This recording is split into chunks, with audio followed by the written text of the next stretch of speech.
Hi, welcome back to Garden on the Moors. Today we are looking at our wildflower area, which you can see behind me is in full bloom. So yeah, let's take a closer look.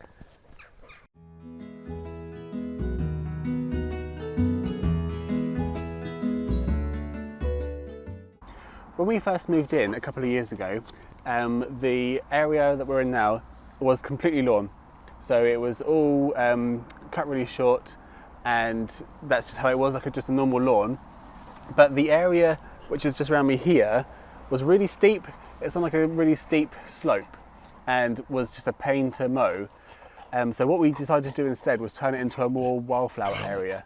So we just leave it grow. We cut it once in September, and that's how we manage it, and try and keep it short through the winter and just let whatever grows grow. We haven't planted anything into this area.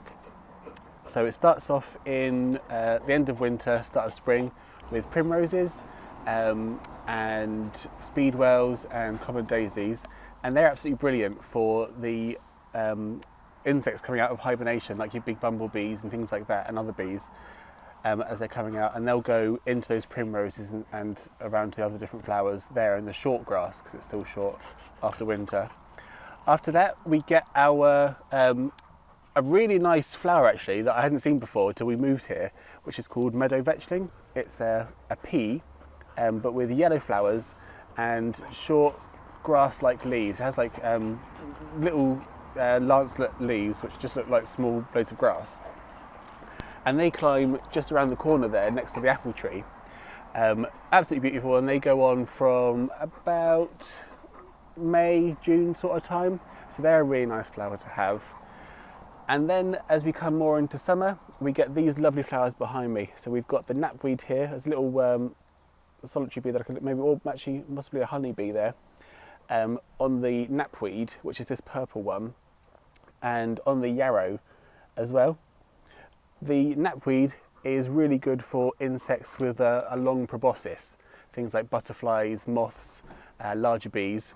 And then the yarrow, which is this one here, is really good for shorter insects like beetles and hoverflies and things like that, as well as the bees. And they're absolutely brilliant for wildlife. Oh, and another thing I just want to mention is one behind me here, which is bird's foot trefoil, which is this yellow flower. It gets its name from its seed heads, but it is a dependent plant for over 100 species of insect. So that means that they need it in their life cycle. One of those is the common blue butterfly, which we get around here. We've seen it feeding on these yarrow flowers. And another one is the burnet moths, which are a day-flying moths. They're gorgeous. They've got black wings with bright scarlet red dots all over their wings. And they'll also feed on these as caterpillars. So they'll feed on the little leaves and then go around feeding on all the flowers. There's a lot of grasses in here, but that's absolutely fine. It means that we get lots of grasshoppers, and we get things like meadow brown butterflies and ringlet butterflies popping by. I haven't seen any caterpillars of them yet, but we do get lots of grasshoppers, which is great. And then because of that, we're getting, we'll hopefully get soon some bats. So we haven't actually seen bats here yet, but hopefully they will come with all these flowers that we're growing for them. So there are two main benefits to this area. One is that obviously it attracts lots of wildlife in the form of insects and then things that eat those insects. And the other one is that it's really easy to manage. We haven't done anything to it. We haven't added any seeds. We haven't added any plants. So although you quite often advise to put down some yellow rattle, we haven't done that. What we've done is just managed it through cutting. So we cut it at the end of summer, and that's how we are just managing it as it is for us. But perhaps if you had somewhere which was a bit more fertile and you only had grasses, then you would need to introduce some things, but we're very fortunate to not need to do that really. The other things that we get as well are birds coming to feed on the seeds. So this plant behind me is knapweed, and the seeds here are just like thistles, and when they're ripe they are loved by the goldfinches, and what they'll do is they'll come down and sit on these little stems and eat the seeds straight out of the flowers.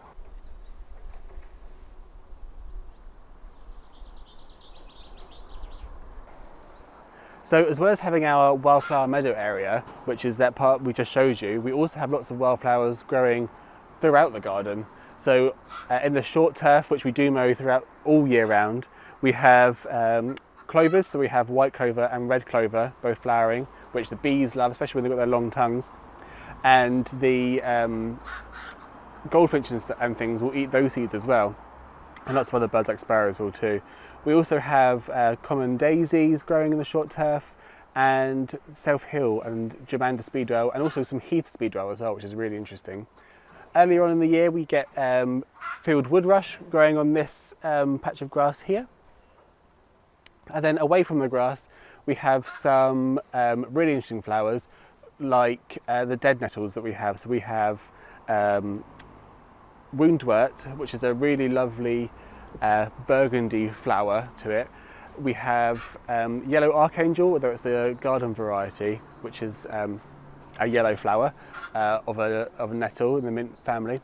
And we have Hemp-nettle as well, which is a pale pink fading into yellow, and that's a really interesting flower to have as well. So we're really fortunate to have so many interesting wildflowers, and that's brought in loads of cool wildlife, like all the birds we have, like all the different finches and sparrows and things like that, but also butterflies and moths. So this year we've had common blue, cinnabar moths, we've had some painted ladies, and we've had small tortoiseshells, red admirals and peacock butterflies all laying their eggs on a sting nettle patch which we have in the corner, which is just a load of stuff just dumped there, like if we have no room in the compost bins it will just go there, but it's covered up in nettles which we try and keep on top of. But that's doing really well for butterflies, so we're getting loads of small tortoiseshell butterflies and red admirals there breeding, which is really exciting.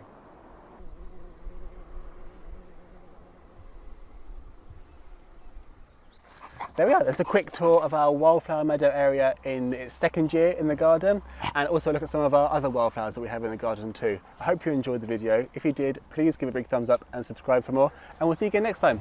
Cheers!